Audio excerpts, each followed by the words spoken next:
In this video, I am going to intro the beginning of Unit 9, which is on IMFs, which stands for Intermolecular Forces, Energy, and Solutions. The beginning of this unit is going to be a little bit of a review of bonding first, so back some of that Unit 4 stuff that we did, and then I'll get into intermolecular forces. So you should be looking at your Unit 9 notes packet. We're going to work on pages 1 through 4 in this video. And then after this video, you will spend some time reviewing the Unit 8 information. Okay? So, bonding review.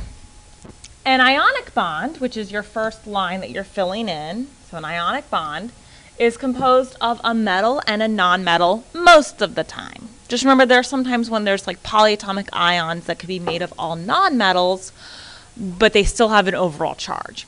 But in an ionic bond, electrons are being transferred, and these typically are transferred from the metal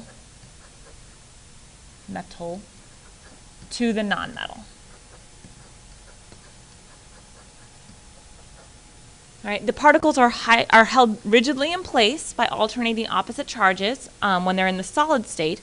And some properties of ionic compounds, if you recall, these have fairly high melting points. They're brittle. They conduct electricity if they're melted or dissolved in water, and they're usually crystalline or crystalline. And I've provided a few examples for you. The next bonding type is covalent. So a covalent bond is composed of nonmetals. In this, the electrons are being shared. They can be shared equally or unequally.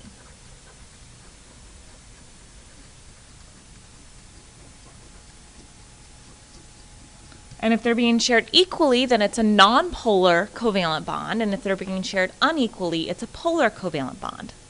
A covalent substance, they're individual neutral molecules with no set position relative to each other. And if you recall, these have low melting points. They're soft, they are waxy, they don't conduct electricity or heat. We use them as insulators. They're often gases at room temperature, and then I've provided some examples there.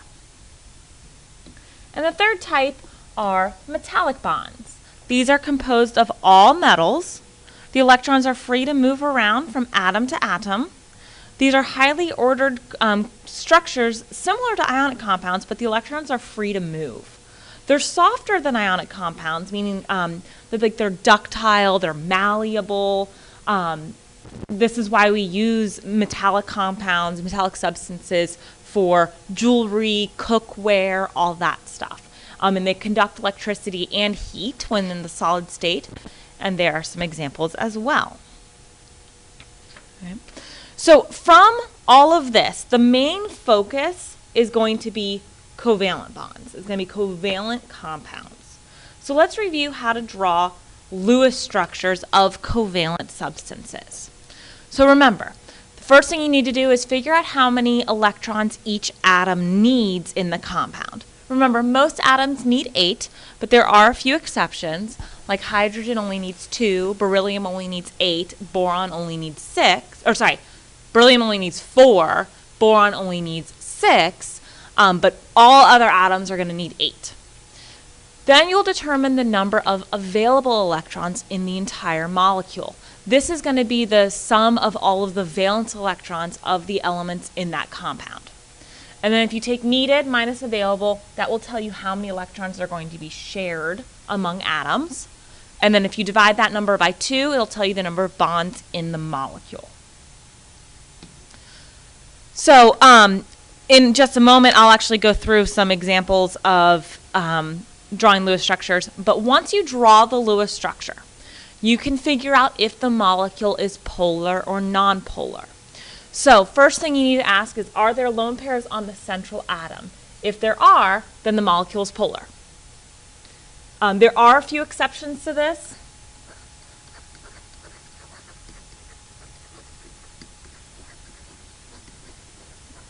And these are learned in AP. So for those of you who will go on to take AP chemistry, you'll learn those exceptions. But for right now, we're just sticking with these rules. If there are not lone pairs on the central atom, you then need to ask if all of the atoms connected to the central atom are identical. Like all of them are all of them are hydrogens, all of them are chlorines, whatever.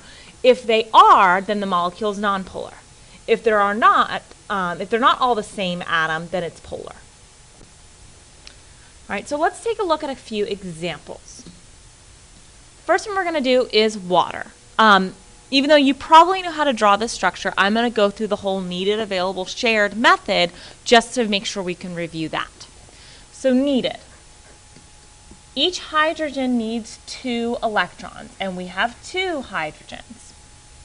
And then oxygen needs 8. So 2 times 2 is 4, plus 8 is 12. So we need a total of 12 electrons in this molecule, ideally. Available is the valence electrons. We have 2 hydrogens, each that have 1 valence electron. And then oxygen has 6 valence electrons. Remember, you can just look at the group number and subtract 10 from it to tell you the number of valence electrons. And remember, subtracting 10 is only for groups 13 through 18. So group 1 has 1 valence electron, group 2 has 2 valence electrons. Then 13 through 18, you subtract 10 from the group number to tell you the number of valence electrons for the atoms in that group. So 2 plus 6 is 8. So shared is going to be 12 minus 8, which is 4. And then if we take that and divide it by 2, we're told we're going to have 2 bonds. Okay? So in drawing the structure, typically the first atom in the formula is the central atom. The one big exception is something like water. You can't have 2 hydrogen atoms in the center of 1 oxygen atom. It just doesn't make any sense. So oxygen is my central atom. And then I have 2 waters, 2 hydrogens attached. All right? There's my central atom. Okay? And that's what that looks like. Actually, if we were to draw it with the actual geometry, it would look more like this. It's a bent molecule. So now, in order to figure out if it's polar, let's look at that little flow chart that we had. Are there lone pairs on the central atom? Yep, which makes this automatically polar. CH4. Needed. Carbon needs 8. Each hydrogen needs 2. So 4 times 2 is 8. 8 plus 8 is 16 needed electrons. Available. Carbon has 6, and each hydrogen has 1, so that is 10. Shared. 16 minus 10. I did math wrong somewhere.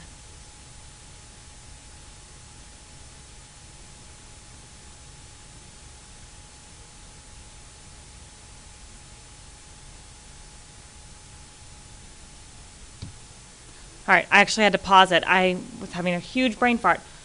My math error is carbon doesn't have 6 valence electrons. It only has 4. Sorry about that. Oh, okay. So available, carbon only has 4 valence electrons because it's in group 14. So 4 plus 4 is 8. So when I subtract, 16 minus 8 is 8. Divide that by 2. 4 bonds. Okay. So we have my carbon in the center, and I have 4 hydrogens because it's CH4, and I'm making 4 bonds. So each hydrogen is going to be bonded to the carbon. And now we need to make sure we used all 8 available electrons. Each line in this structure represents 2 electrons, and we have 4 lines, so I've used all 8 available. And now to figure out the polarity, if we go back through, are there lone pairs on the central atom? Nope.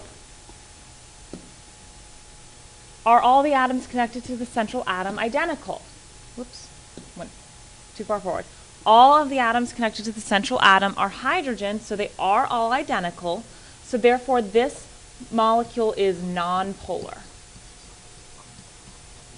And the polarity stuff's going to come into play in just a little bit. We just need to review it in order to learn the new stuff. All right, and then the last example is PF3.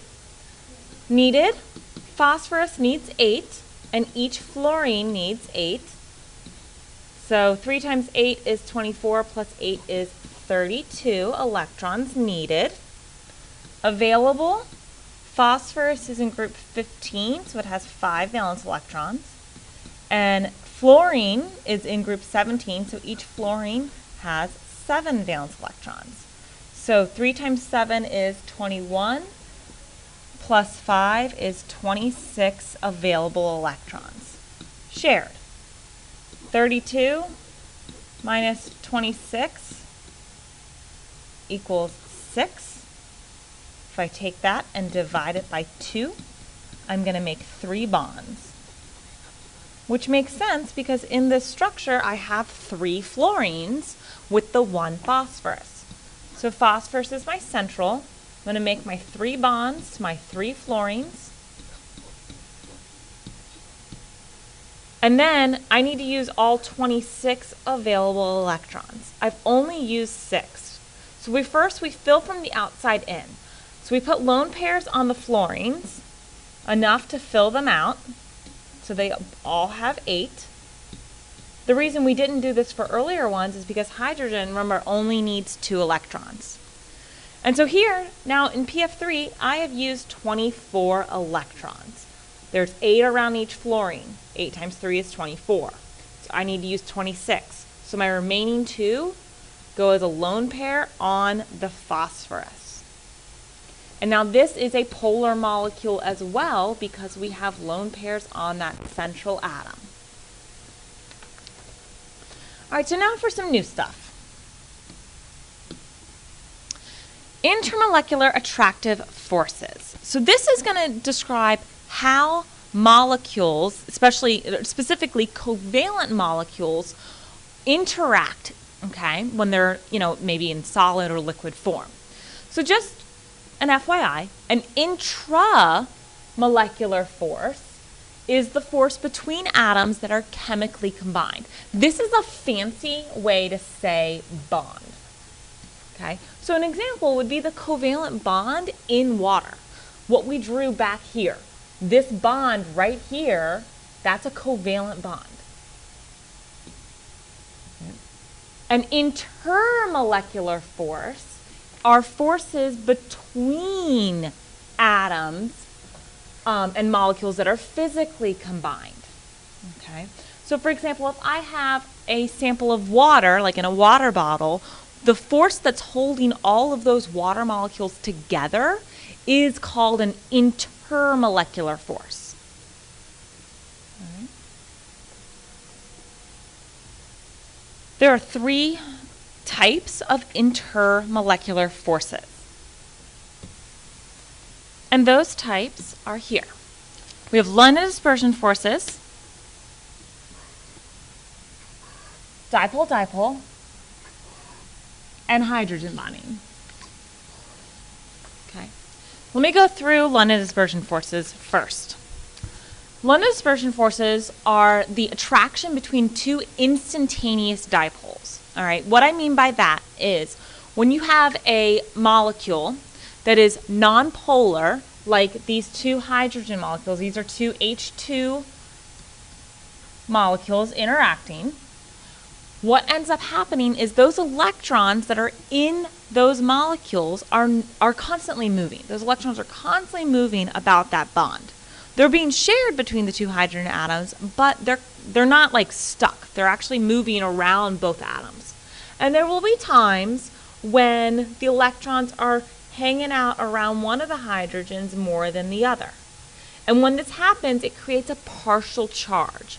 So we're like, this side is a little bit more negative than this side. Okay? And when this happens, another hydrogen molecule that's near it is going to have this instantaneous dipole. It's going to cause You know, remember, opposites attract and like charges repel. So since this is partially positive on this part, it's going to force more electrons to come closer to it in the other molecule. All right. What ends up happening is you have an asymmetrical electron distribution within symmetrical molecules. But this instantaneous dipole that occurs here happens very, very quickly, and then it goes away, and then it might go back to the other way, okay? This happens in all atoms and molecules regardless of polarity, but this is the only force, my gosh, my pen's not working, between nonpolar molecules.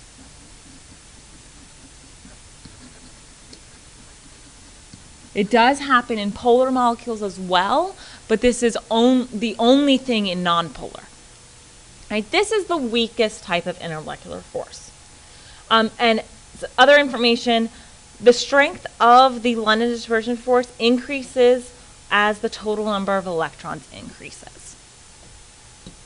All right, the second type of force is dipole-dipole. This is when we have two polar molecules. A polar molecule has a permanent dipole. Like, that's the definition of a polar molecule. And a permanent dipole just means that there's an uneven distribution of electrons within that molecule. So it's kind of like, imagine these to be like little magnets, all right? The north pole is going to be attracted to the south pole of another magnet. The partially positive end of the polar molecule is going to be attracted to the partially negative end of another molecule. These are medium strength, and the strength increases when molecules are closer together. Hydrogen bonding, just be aware that this is not chemical bonding. Right? Even though it has the word bonding in there, it's still just an intermolecular force. This is like dipole-dipole. It's actually just a strong type of dipole-dipole. This is when you have a polar molecule where you have nitrogen attached to hydrogen, oxygen attached to hydrogen, or fluorine attached to hydrogen in the compound. So water experiences hydrogen bonding. But the process of it's the same way. Now at the bottom of page 3, you have a whole bunch more writing which you can read through. I'm not going to read that to you, but please make sure you read through that. At the top of page 4, there's a little flow chart that helps you identify the type of intermolecular force that the molecule would experience. And that's what I have here. So first thing you have to do is draw the structure. Figure out if it's polar or nonpolar. And then if the molecule is, then you ask if it's polar or nonpolar. If it's nonpolar, the only force it experiences is London dispersion forces. If the molecule is polar, then you say, is there hydrogen bonded to nitrogen, oxygen, or fluorine in the molecule? If there's not, then the strongest force that molecule will experience is dipole-dipole. If there is, then the strongest one it experiences is hydrogen bonding. Let's talk a little bit about intermolecular force strength. These are weaker than covalent and ionic bonds. All right, all intermolecular forces are weaker than intramolecular bonds. All right. Hydrogen bonds are usually stronger than generic dipole-dipole forces for molecules with the same mass. And then dipole-dipole forces are usually stronger than London dispersion forces for molecules with the same mass. All right. Last little bit. I'm going to give some examples of all of these, and then we'll be done. After your test next class, you're going to work on a worksheet that's identifying just the type of intermolecular force that a molecule experiences. So you'll get to practice this next class. So forces. Intramolecular, remember these are going to be our bonds, ionic, covalent, metallic. This is showing the energy is directly related to the strength of the bond. All right. So as you can see, ionic bonds typically have the highest strength. There are some covalent that are going to be stronger than ionic, but ionic bonds are going to be typically the strongest. Metallic are typically the weakest bonds. And then the intermolecular forces, hydrogen bonding, dipole-dipole London dispersion forces, they're extremely weak compared to those bonds. Right, so an example of an ionic bond would be, NaCl or potassium nitrate. All right, some examples there. A covalent bond, an example would be water or maybe CO2. And then metallic bonds is going to be, honestly, if you just have a whole bunch of iron atoms together, that's going to be a metallic bond. Or something like brass. That's a couple different metals put together. Examples of a molecule that will experience hydrogen bonding would be like H2O or NH3 or HF. All of those have hydrogen bonded to oxygen, nitrogen, or fluorine.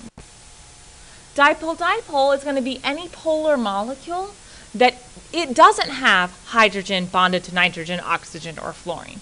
So an example of this would be like HCl or PCl3, like what we saw back here. Oh, that was PF3. Same thing though. PF3, this would experience dipole-dipole forces because it is a polar molecule, but it doesn't have nitrogen, oxygen, or fluorine bonded to a hydrogen. There we go. And then London dispersion forces is going to be any nonpolar molecule. CH4 or CO2, that is also nonpolar. Let me go back to this. Actually, sorry, I'm jumping around too much. Let me give you guys a moment to fill this in the rest of the way. So you can fill in those examples. And then we'll go back to the other page and we'll identify the intermolecular force for the other two structures that we drew. Back on page whatever, 2, I think.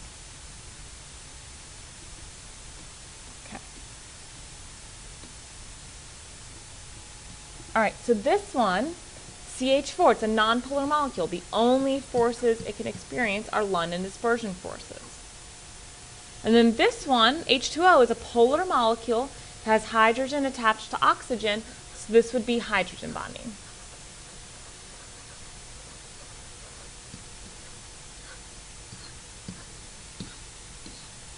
All right, so that's the bases of intermolecular forces. We're going to do more with this over the next few classes and talk about how this influences properties, boiling point, all that stuff. Okay? So now you're going to take some time to review for your Unit 8 test. So good luck.